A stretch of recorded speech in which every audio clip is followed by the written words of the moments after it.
지방선거 출마를 위한 민주당 최고위원들의 줄사퇴 조짐으로 비대위 전환 가능성이 커지는 가운데 서삼석 최고위원의 전남지사 출마 여부가 최대 변수가 되고 있습니다. 고흥 컨테이너 화재로 20대 남성이 숨진 가운데 당시 컨테이너 창문에 설치된 고정식 방범창이 탈출을 막아 참변으로 이어진 것으로 드러나 안전시설의 역설적 위험성이 지적됩니다. 막대한 예산을 투입한 광주 동구 상권 르네상스 사업에도 불구하고 상권 회복 효과를 내지 못하면서 실효성 있는 활성화 전략이 시급하다는 지적입니다. 인구 15,000명에 불과한 독일의 소도시 바트 베리스호펜이 치유 인프라를 활용해 연간 90만여 명이 찾는 독일을 대표하는 최고의 치유 도시로 거듭났습니다. 여러분 안녕하십니까? KBC 8시 뉴스 시작합니다. 더불어민주당 최고위원들이 지방선거 출마를 위해 줄사퇴 조짐을 보이면서 비대위 전환 가능성까지 점쳐지고 있습니다. 5명의 최고위원이 사퇴할 경우 비대위 체제로 전환되는데 가장 큰 관심은 서삼석 최고위원의 전남지사 출마 여부입니다. 이형길 기자입니다. 민주당 최고위는 당 대표와 원내대표를 포함해 모두 9명으로 구성됩니다. 이 중 과반인 5명이 사퇴하면 지도부는 즉시 비대위 체제로 전환됩니다. 현재 전현희, 김병주, 한준호, 이현주 최고위원이 수도권 지방선거 출마를 준비하고 있습니다. 황명선 최고위원의 충남지사 출마도 거론되지만 가능성이 높지 않은 상황입니다. 결국 5명 사퇴의 열쇠는 서삼석 최고위원의 전남지사 출마 여부에 달렸습니다. KBC 전남지사 여론조사 결과 서삼석 의원은 10.3%의 득표율을 기록하며 만만치 않은 전력을 보이기도 했습니다. 하지만 서 의원은 민주당 내 유일한 호남 최고위원이고 호남발전특위 위원장을 맡고 있어 출마를 위한 사퇴에 부담을 느낄 것이란 분석도 나옵니다. 서삼석 의원은 KBC와의 통화에서 다음 주까지 고민하겠다며 아직은 드릴 말이 없다고 밝혔습니다. 민주당 지도부는 비대위 전환보다는 보궐선거를 준비하겠다는 입장으로 서삼석 의원의 불출마 가능성에 무게를 실었습니다. 당은 신속하게 빈자리를 메우고 지방선거 승리를 위해 만반의 준비를 다하겠습니다.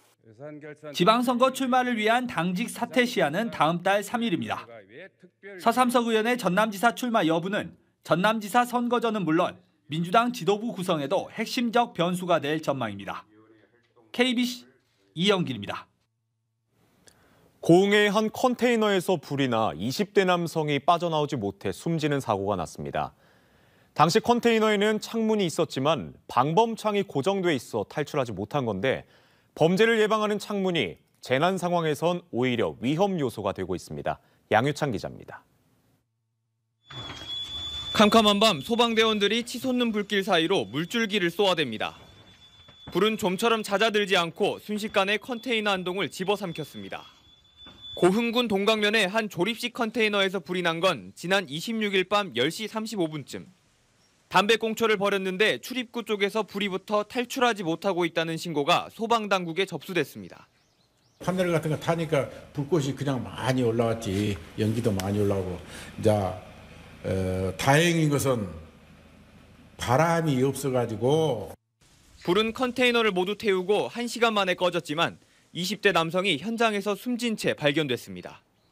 이 남성이 발견된 컨테이너에는 빠져나올 수 있는 창문이 4개나 있었습니다. 화재 현장입니다. 사람 한 명이 충분히 빠져나올 수 있을 만한 크기의 창문이 있었는데 방범창이 고정돼 있어 탈출하지 못했습니다. 범죄 예방을 위해 설치된 방범창이 화재 상황에서는 오히려 생명을 가두는 위험 요소가 됐습니다. 특히 컨테이너나 반지하의 경우 방범창이 대부분 고정형으로 설치돼 있는데 화재뿐 아니라 폭우가 쏟아지는 상황도 피해 위험이 큽니다. 현행 범죄 예방 건축 기준 고시에는 방범시설을 설치하는 경우 피난이 가능한 개폐형 구조를 권장한다고 명시돼 있어 사실상 의무가 아닙니다.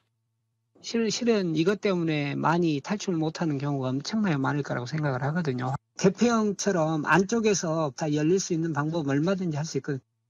재난 상황에도 생명을 지킬 수 있는 방범창 안전 기준이 마련돼야 합니다. KBC 양유창입니다. 광주 지역 직업계고등학교 입학 경쟁률이 지난해보다 상승한 1.32대 1을 기록하며 신입생 원서 접수를 마감했습니다. 학교별로는 자동화 설비 마이스터고가 2.18대 1로 가장 높았고 소프트웨어 마이스터고 1.65대 1, 자연과학고 1.59대 1의 순이었습니다. 광주형 마이스터고인 광주공고가 1.18대 1로 경쟁률이 올랐고 송원 미래인재고로 이름을 바꿀 송원 여상의 철도 전기과는 1.36대 1을 기록했습니다. 농업법인들의 부동산 투기를 적발한 광주광역시의 행정 사례가 전국 경진대회에서 대상을 수상했습니다.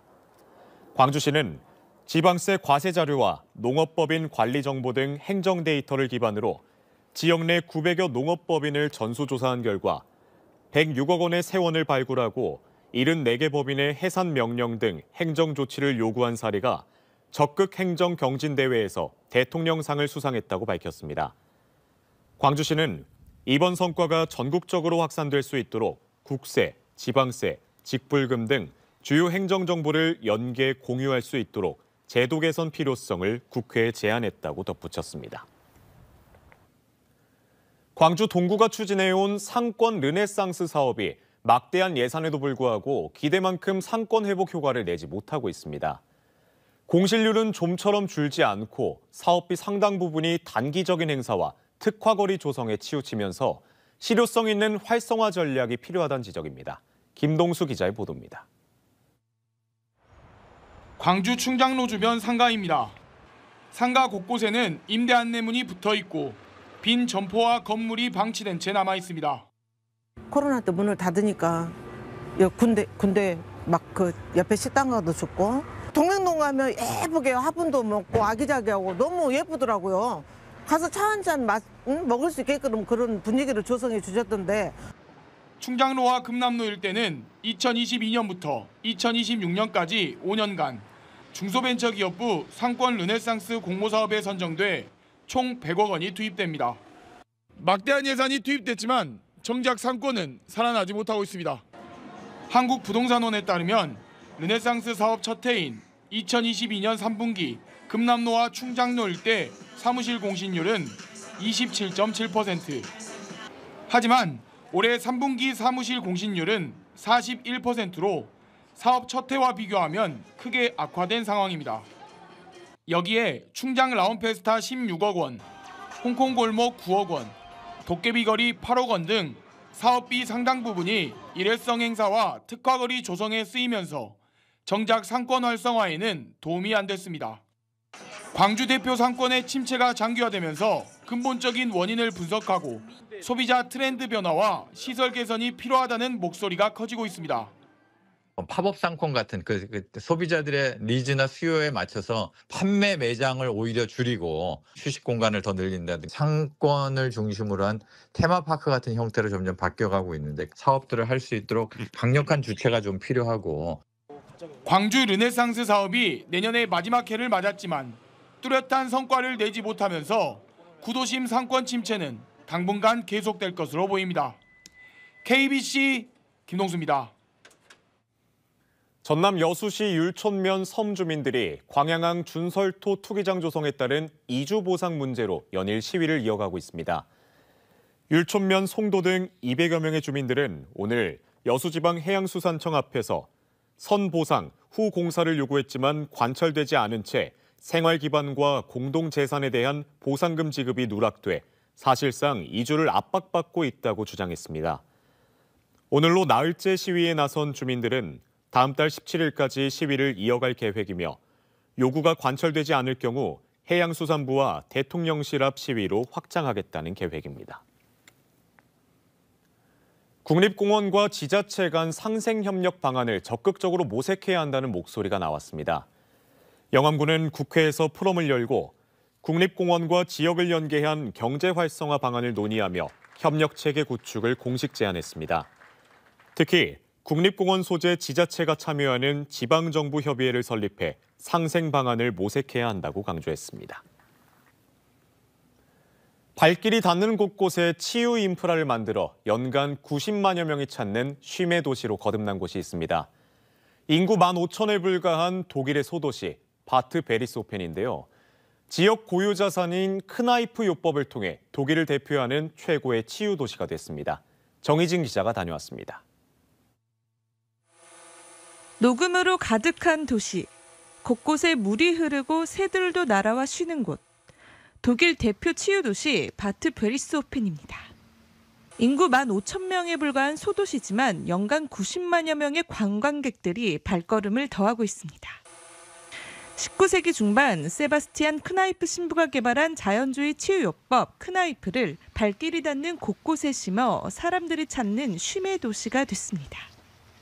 Die ganze Stadt, da haben Sie recht, lebt Kneipp, die Kneippsche Philosophie. Man kann es überall sehen, an den Figuren, die in der Innenstadt sind, in den Geschäften, wo gesunde Angebote passieren. Und das ist einfach die Besonderheit, dass der ganze Ort Kneipp lebt.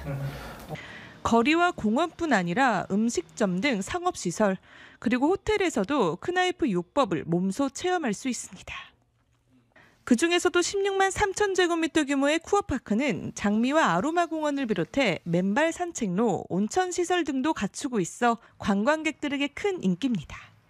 Wir haben eigentlich bis jetzt keine Erfahrung gemacht, aber außer Wassertreten oder Kneipen haben wir gute Erfahrungen gemacht, weil wir haben seit vielen Jahren keine Erkältung mehr. 이 모든 인프라를 연결시키는 곳이 바로 쿠어하우스입니다. 바트 베리스호펜이 갖고 있는 최적의 치유 인프라를 최상의 환경에서 누릴 수 있도록 연계하는 역할을 합니다. 치유도시로의 도약을 꿈꾸는 순천시도 방문객들이 순천이 가진 천혜의 환경을 마음껏 누리고 갈 수 있도록 준비를 마쳤습니다. 이게 우리가 플랫폼을 만들어 놓고 조금 안내만 해주면 그런 산업들이 우리가 시키지 않아도 결국은 자본이 투자되고 그렇게 될 거라는 생각이에요. 그러니까 작지만 단단하게 산업적으로도 흔들리지 않는 그런 도시가 될 수 있다고 생각을 해요. 전봇대를 뽑고 습지를 되살리며 생태 회복의 힘을 입증한 순천시. 순천시가 그리는 치유의 미래 다큐멘터리 순천 치유의 바다를 열다는 잠시 뒤인 밤 9시부터 방송됩니다. KBC 정의진입니다.